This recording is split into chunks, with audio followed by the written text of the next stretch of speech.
What's up guys, Yami Chaos here, back with another deck profile. Today we have the Rescue Ace deck. Now, I chose this deck because it is a personal favorite of mine. I think it's a lot of fun. And they also got the new support in Duelist Nexus, which makes them very playable now versus before. So we're going to get right into it. To start things off, we have 3 Hydrant. Hydrant is basically one of the starters of the deck, and I've seen some builds play 2 of them, but I think 3 is more than mandatory because it's just a really good way to go about your plays, and having an extra one is always helpful.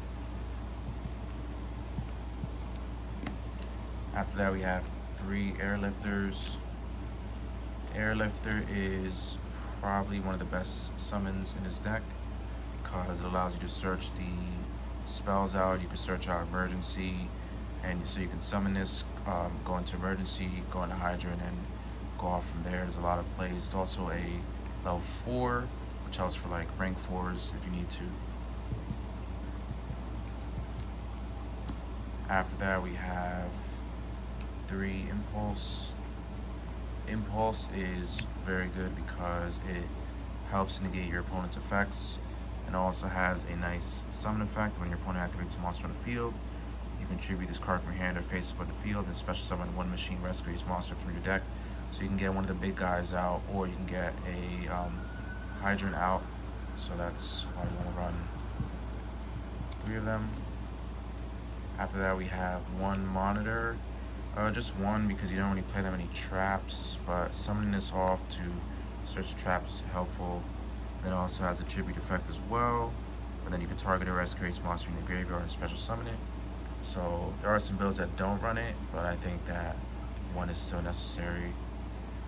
After that, we have 1 Fire Attacker. I was trying out 2, but I think 2 is not as good as 1 because you don't really want to see it too often.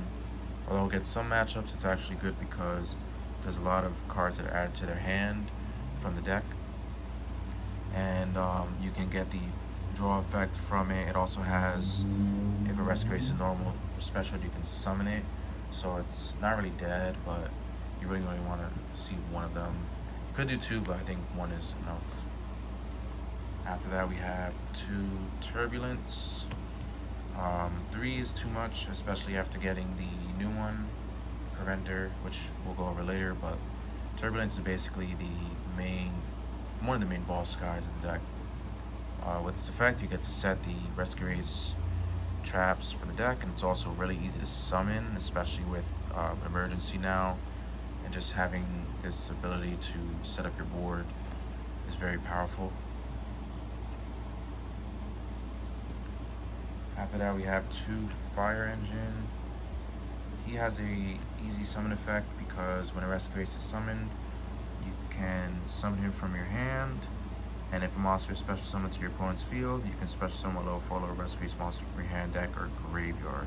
So this effect is basically always going to go off, especially in this format, because everyone's special summoning. So when he's on board, you get to summon out a level 4 lower, so you can go into Lifter, Monitor, and you can use their effects also to search and kind of go through the deck and get to your plays that you need to. So that's why you run 2. And then for the new guy, it is Preventer. So Preventer is probably one of the best cards in the deck next to Emergency. It's very easy to summon. You can banish a rescue ace card from your graveyard, special summon this card from your hand. If you control another rescue ace monster, it's a quick effect. You can target 1 effect monster your opponent controls, change it to face down defense position. And then if this card is sent to the graveyard, you can target one of your banished rescue ace monsters except at level 8 and special summon it. So it's a very big body, 28, and it's very easy to summon in this deck. You can really end on him and a lot of other of your monsters as well. Also late game, if you have him, he's just really easy to summon, and you can just drop him down and go for game depending on what you have. To end the monsters, we have 3 Ash. I chose Ash because it's really good against a lot of decks. There are some people running Joel, which I saw as an option substitute, or they run both. But I think Ash is alright. You can put in draw as an option, but just Ash stops like everything. And draw is a little bit situational in some matchups, but there are some matchups where it auto wins. Onto the spells, we have one HQ. This card has a really good additional summon effect, and it also has a draw part as well. We don't really want to run more than one. Two is an option, but you only need to summon one time for the most part. And it's also searchable with Lifter if you need to go for that play. So you can go Lifter, HQ, summon again, Hydrant or whatever you need to. And it's useful for that reason. But you still want to run it because it's that good. I use 2 alert, and some do 1. There's a ratio I've seen, like 1, 2, the other, and it depends, but I prefer 2 because it's really good late game, and it really helps with your plays as well, early game as well, with emergency, and then you can combo off of that to add the rescue ace back to your hand. So it's also, it's another searchable target, and you can replay it later.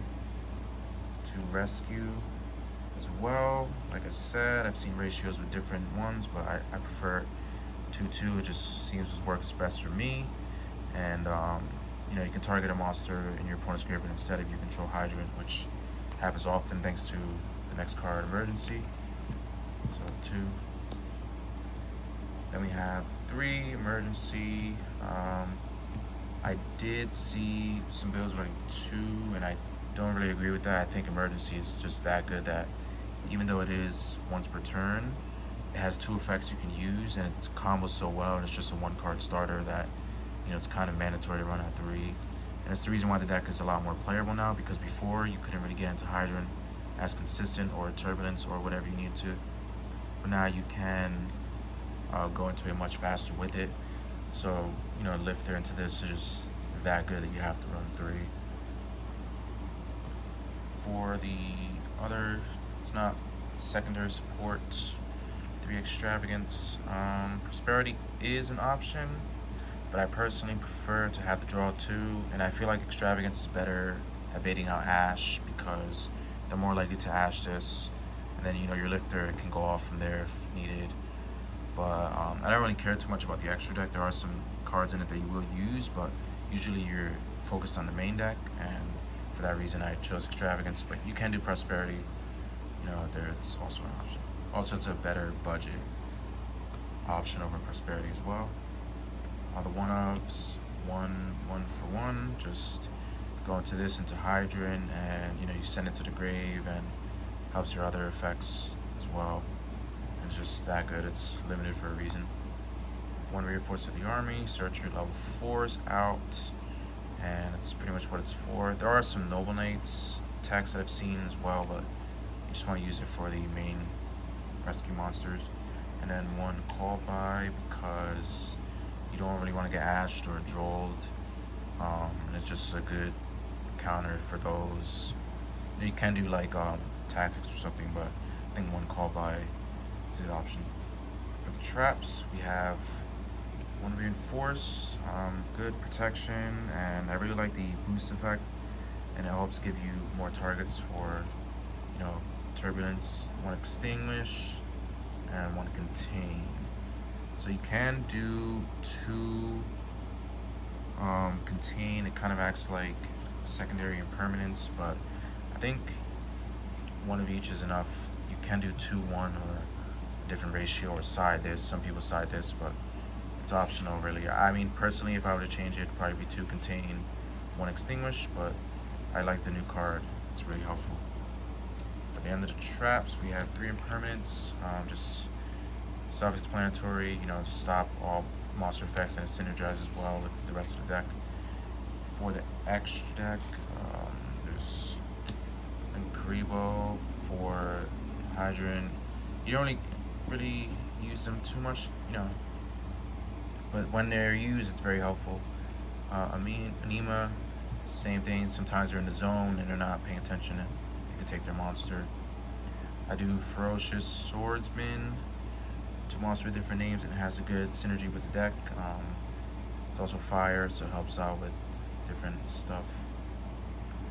Chimera, Same thing with fire effect, and then it's like a floater, so it's helpful.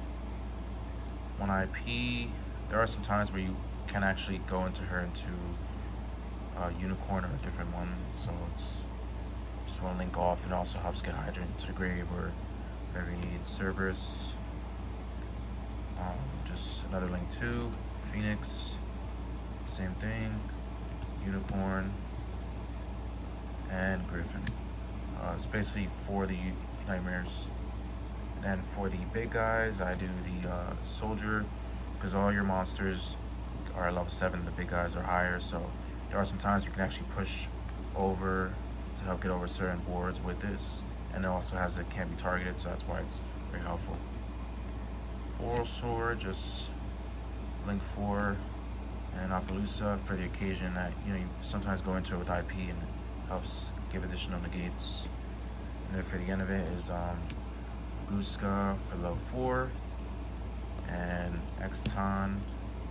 And the reason I do those two is because you run Zeus as well. So there are some times where like you can blow their board up, attack, go into Zeus, or stall a turn, attack next turn, go into Zeus. So it's very helpful. That is 40 cards. Just go quick recap. So that's the whole deck, and so far it's been a lot of fun, and I think it's a good contender. I would say right now it's still Rogue, but it's very playable and a lot of fun as well. So let me know what you guys think in the comments. Like, comment, subscribe, follow me on Twitter, check out my eBay store, and I'll see you guys next video. Peace.